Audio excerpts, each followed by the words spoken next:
जय हिंद दोस्तों, आप लोगों का स्वागत है आपके अपने इस यूट्यूब चैनल लक्ष्य सिविल सेवा संस्थान दिल्ली में। देखिए दोस्तों, जो 7th फेज की शिक्षक बहाली आप लोग देख रहे हैं कि 1,70,000 लगभग सीटें आ रही हैं कक्षा 1 से 5 के लिए और 6 से 8 के लिए।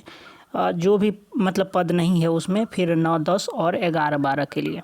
इसमें बहुत बड़ी संख्या में आप सीट देख रहे होंगे, लेकिन यह एक ट्रैप है, एक जाल है सरकार के द्वारा जो है ये फेंका गया है। ये जो है बहुत ही सोची समझी, ये समझ देखिए, मैं बहुत सोचने के बाद आप लोग के लिए वीडियो लाया हूँ। हज़ारों लोग जो आंदोलन की बात करते हैं, कोई केस कर रहा है हाई कोर्ट, सुप्रीम कोर्ट, लोग अभ्यर्थी से जो आप लोगों से चंदा भी लेते हैं, आप लोग देते भी, लेकिन उस चीज़ का सही उपयोग नहीं हो रहा है। ये जो है अंतिम मतलब समझिए कि ये अंतिम समय है कि अभ्यर्थी जो भी हैं उनको जागने की ज़रूरत है। अगर अभी जो है आप लोग नहीं जागे तो फिर आप लोग के पास ये अंतिम जो मौका है वो भी निकल जाएगा। अगर आप मतलब ये वीडियो में पूरा बने रहिए, देखिए आप सब्सक्राइब करिए ना करिए, लाइक करिए नहीं करिए, लेकिन ये वीडियो ज़रूर देखिए और लोगों को शेयर भी करिए, क्योंकि ये बहुत ही बड़ी बात है। मुझे ये अंदर की बातें पता चली है, जब आप सुनेंगे तो आपको भी लगेगा निश्चित रूप से ये सही ही है।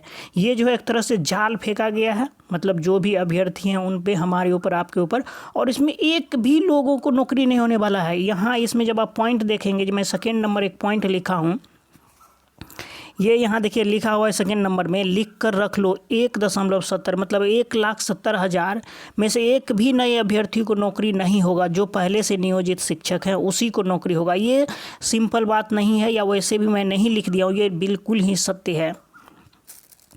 देखिए, सबसे पहली बात है इसमें जो पहला पॉइंट आप देखेंगे 7th चरण में, आखिर सरकार ने नए शिक्षक अभ्यर्थियों के साथ गेम क्यों खेला। देखिए, सरकार की भी मजबूरियां हैं और मतलब ऐसा क्यों किया, और इसमें हम लोग फंस चुके हैं। देख लीजिए, अभी जो है आप देख रहे होंगे कि 1.70 लाख नए अभ्यर्थियों के लिए जो है बहाली आई है।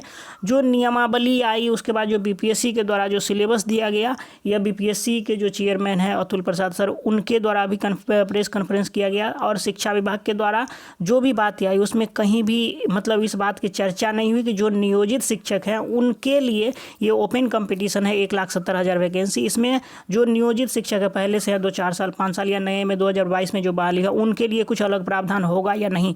जब सारा कुछ हो गया तो कल जो न्यूज़ आप लोगों ने सुना होगा 19 तारीख का, कल के न्यूज़ से आप लोग देख रहे होंगे कि नियोजित शिक्षक हैं उनके लिए जो है इसमें उनके एज में छूट दी जाएगी, उनको जो है एक्सपीरियंस के आधार पर कुछ मतलब नंबर में छूट दिया जाएगा, या जो पहले से शिक्षक हैं उनको अगर वो सिर्फ क्वालिफाई भी कर जाते हैं, जैसे जनरल के लिए 40% रखा गया है। बीपीएससी के द्वारा जो एग्ज़ाम होगा, 2 पेपर आप एग्ज़ाम देंगे, आप किसी भी स्तर के शिक्षक बनेंगे, 1 to 5 का बने या 9, 10th का बने या 11, 12th का बने, आपको 2 एग्ज़ाम देना पड़ेगा। पहला पेपर जो है आप देंगे लैंग्वेज का, और दूसरा पेपर जो देंगे आप अपने सब्जेक्ट से देंगे। 1 to 5 के लिए आप जो सामान्य अध्ययन या सामान्य विज्ञान या जो आप सिलेबस देखे ही होंगे, सिलेबस की बात यहाँ नहीं करेंगे।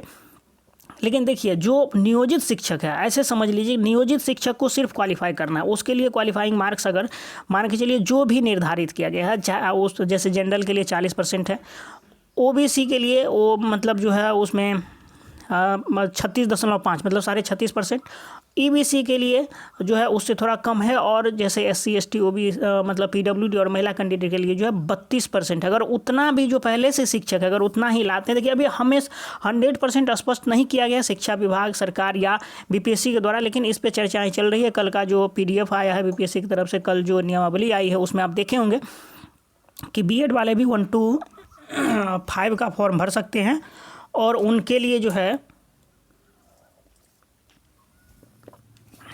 जो बीएड वाले अभ्यर्थी हैं वो भी 1 to 5 का फॉर्म भरेंगे, और बीएड वाले जो है 6 महीना का ब्रिज कोर्स करेंगे, वो भी 2 साल के अंदर, और वो 1 to 5 के लिए जो है एलिजिबल हो जाएंगे।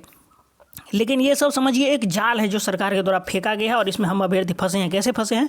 देखिए, 3.5 या 4 लाख, लगभग 4 लाख जो है ऐसे अभ्यर्थी हैं जो पहले से मतलब जो 2010 से बहाली हुए 4 लाख, ये डाटा आप देखिए, 4 लाख जो है ये ऐसे अभ्यर्थी हैं 4 लाख जो 2010 में बहाली हुई, या उससे पहले हुई, या जब 2022 में हुआ 7th फेज में, या जब भी हुई है, ये 4 लाख पहले से अभ्यर्थी 1 to 5 में, 4 से 4.5 लाख या 5 लाख भी ये डाटा हो सकता है जो पहले से शिक्षक हैं 1 to 5 में कार्यरत हैं। फिर उसके बाद 1 to 5 में हो या ना हो, 1 to 5 में हो, 6 to 8 में हाई स्कूल या 10+2 जहाँ भी कहीं भी हो, मान के चलिए पहले 4.5 लाख मान के चलिए, या 4 लाख या 4.5 लाख 5 लाख शिक्षक हैं जो कार्यरत हैं। अभी जो है नया जो 7th फेज के लिए जो 2019 से जो मतलब अभ्यर्थी हैं वो उसका मतलब मान के चलिए वो लगभग 2 लाख होंगे। ठीक है, ये समझना आप लोगों के लिए बहुत ज़रूरी है। देखिए ये 4 लाख में अगर सरकार इसके लिए ये कर देती है कि इनको सिर्फ क्वालिफाइंग मार्क्स चाहिए, अगर ये सिर्फ क्वालिफाइंग मार्क्स ला लेते हैं तो ये जो 7th फेज की बहाली है 1.70 लाख जो आ रही है उसमें जो है लगभग 70 या 78 79 हज़ार जो लगभग 1 to 5 के लिए उसमें जो है वो लोग जो है जो है सरकारी कर्मचारी बन जाएंगे। मान के चलिए अगर आप 100 नंबर लाए, 150 नंबर का एग्ज़ाम है जिस पे आपका मेरिट नंबर है, मेरिट बनेगा, आप 100 नंबर लाए, ठीक है, 50%, 60% या 70% आप नंबर लाए। मान के चलिए एक नॉर्मल डाटा देख लीजिए, आप 100 नंबर लाए हैं, ठीक है, और जो नियोजित शिक्षक है, आप ही के घर में कोई आपके भाई हैं, आपके मतलब बहन हैं या आपके कोई दोस्त हैं, उनको मात्र 32% नंबर लाना है, या जनरल के लिए 40% लाना है। मान के चलिए वो 100 में कितना लाना चाहिए उनको, कितना में पास हो जाएंगे, वो 60 में पास हो जाएंगे। ये जनरल का है। अगर मान के चलिए 32% है SC ST OBC SC ST और महिला कैंडिडेट के लिए 32 का मतलब हो जाएगा 32% जो है 48 नंबर होता है। अगर वो 48 नंबर ला लेते हैं तो वो जो है सरकारी कर्मचारी बन जाएगा। वो 7th फेज में जो है ये जो अभी 79,000 जो सीट है 1 to 5 के लिए उसमें वो शिक्षक बन जाएंगे। लेकिन आप 100 नंबर क्या, आप 150 नंबर भी लाएंगे तो भी नहीं बनेगा। अब एक चीज़ और यहाँ समझने वाली चीज़ है कि सीट है मान के चलिए मतलब 79,000, ठीक है, 79,000 सीट है। इस 4 या 5 लाख जो पहले से शिक्षक हैं, क्या उसमें से ये 79,000 नहीं पास होंगे? हो सकता है कि अगर जैसे हल्ला हो रहा है कि निगेटिव हटाया जाए या उनको कुछ छूट दिया जाएगा या जो भी चीज़ हो, अगर इतना लोग पास हो जाएंगे तो ये इनको तो सिर्फ पास करना है जो पहले से शिक्षक है। अगर वो सिर्फ पास कर गए तो यहाँ से आप आउट हो जाएंगे, आप 150 नंबर ला के भी आप शिक्षक नहीं बनेंगे। तो देखिए सरकार ने ऐसा क्यों किया, इस चीज़ को समझते हैं हम लोग। देखिए सरकार ऐसा क्यों की, 2019 में जब लोकसभा के चुनाव थे और फिर 2020 में जो है बिहार में जब चुनाव होने वाले थे, तो 20 में आप एक चीज़ देखेंगे, मतलब उसी टाइम में कोरोना भी आया था। बिहार में उस टाइम सरकार मतलब जो नियोजित शिक्षक थे ये भारी मतलब गजब का आंदोलन होता, जिनको जानकारी होगा याद होगा ये चीज़ें। इस तरह से आंदोलन हुआ था कि मतलब उन लोगों को पूर्ण वेतनमान दिया जाए, सरकारी कर्मचारी का दर्जा दिया जाए। तो सरकार उस टाइम नहीं दी और कोरोना आ गया, जिसके चलते जो है आंदोलन थोड़ा कमज़ोर पड़ गया। नहीं तो आंदोलन इस स्थिति में था कि सरकार को झुकना ही पड़ता। और देखिए वही बात अभी है। मान के चलिए 24 में इलेक्शन है, 2024 में आप इलेक्शन देखेंगे जो लोकसभा का होगा, और फिर 2025 में आप इलेक्शन देखेंगे जो विधानसभा का होगा, ठीक है। तो ये चीज़ें देख लीजिए कि 2025 में जब इलेक्शन होगा तो जो पहले से नियोजित शिक्षक हैं 4 लाख 5 लाख, वो लोग आंदोलन करेंगे। तो सरकार ने ऐसा मतलब गेम खेला कि ये लोग आंदोलन भी नहीं कर सकते। वो जो 5 लाख शिक्षक हैं आंदोलन भी नहीं करेंगे। आंदोलन क्यों नहीं करेंगे? क्योंकि जब आंदोलन करेंगे तो सरकार बोलेगी कि आप जो है एग्ज़ाम BPSC का होगा, उसमें आप पास करके आइए, आपको सरकारी कर्मचारी का दर्जा दे दिया जाएगा, आपको पूर्ण वेतनमान दिया जाएगा।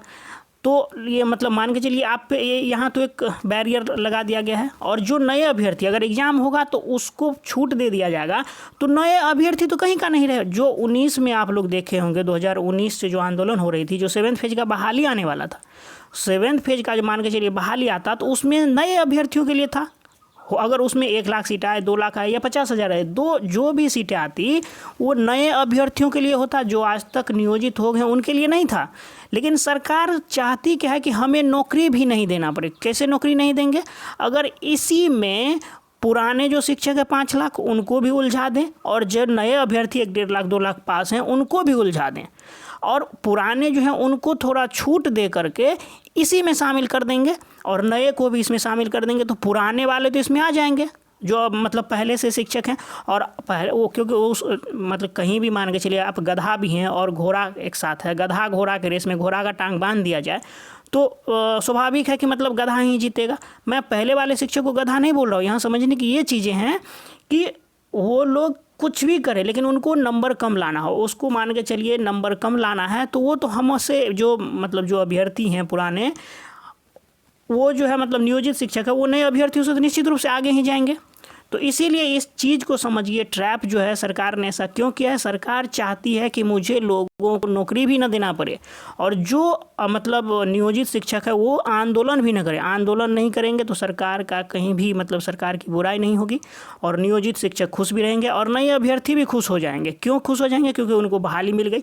भलाई नौकरी हो नहीं, ये तो मन में है ना कि अभी तैयारी करना है बीपीएससी का, फिर एग्जाम देना है, पास होना है, नौकरी लेना है, लेकिन एक भी नौकरी नहीं होने वाली। देखिए करना क्या अब हम लोगों को, जो भी लोग किसी मान के चलिए आंदोलन के लिए किसी को पैसा देते हैं या केस करने के लिए किसी को पैसा देते हैं, तो उनसे एक एक रुपया का हिसाब लीजिए, क्योंकि हम जानते हैं और आप भी जानते होंगे, क्योंकि जो भी लोग आंदोलन के लिए आपसे पैसा लेते हैं या केस करने के लिए पैसा लेते हैं, वो सिर्फ अपनी पेट पूजा करने के लिए पैसा लेते हैं। अगर वो लोग सही में मतलब इसके लिए काम करेंगे, आंदोलन के लिए जो पैसा लेते हैं वो आंदोलन करें, सरकार के विरुद्ध मान के चलिए आंदोलन होता है तो उसके लिए पैसा का यूज किया जाए, या केस करने के लिए हाई कोर्ट सुप्रीम कोर्ट जाने के लिए होता है तो उसके लिए यूज किया जाए, आपके पैसे का गलत भी यूज ना हो। तो इसके लिए आप विद्यार्थी जो भी अभ्यर्थियाँ जागरूक होइए, उनसे हिसाब लीजिए, बिना हिसाब लिए 1 रुपया मत दीजिए।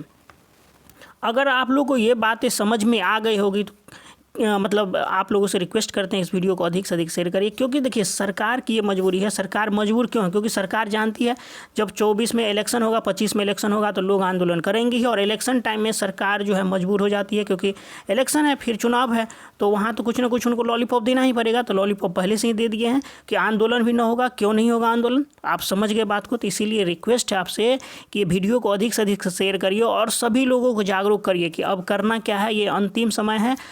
मान के चलिए जो पहले से शिक्षक है उनको आप नियोजित कर दीजिए, मतलब उनको आप सरकारी कर्मचारी का दर्जा दे दीजिए। अगर नया मतलब अलग से कंपटीशन लेकर के, ये ओपन कंपटीशन ये नए अभ्यर्थियों के लिए रहने दीजिए, है कि नहीं? नहीं तो वो तो पहले वाले शिक्षक, नहीं तो अगर आप नहीं ऐसा करेंगे तो छूट मत दीजिए। छूट अगर देंगे तो वो लोग निश्चित रूप से पास कर जाएंगे। मान के चलिए आप जहाँ 100 नंबर 150 नंबर लाएंगे आपको नहीं होगा, और वो सिर्फ 50 नंबर 60 नंबर ला के अगर हो जाएगा उनको तो आसानी होगी। तो 5 लाख लोग पहले से हैं, उनको तो आराम से हो जाएगा, और जो नए अभ्यर्थी हों वो तो झुंझुना बजाते रहेंगे। तो इसीलिए ये सरकार की मजबूरी है, और आप लोग भी समझिए इस चीज़ को कि सरकार ऐसा क्यों करना चाहती है। रिक्वेस्ट आप लोगों से वीडियो को अधिक से अधिक शेयर करिए, हर एक अभ्यर्थी तक ये वीडियो पहुंचना चाहिए। Thanks for watching. आपका दिन शुभ हो। आशा करते हैं आप वीडियो शेयर जरूर करेंगे।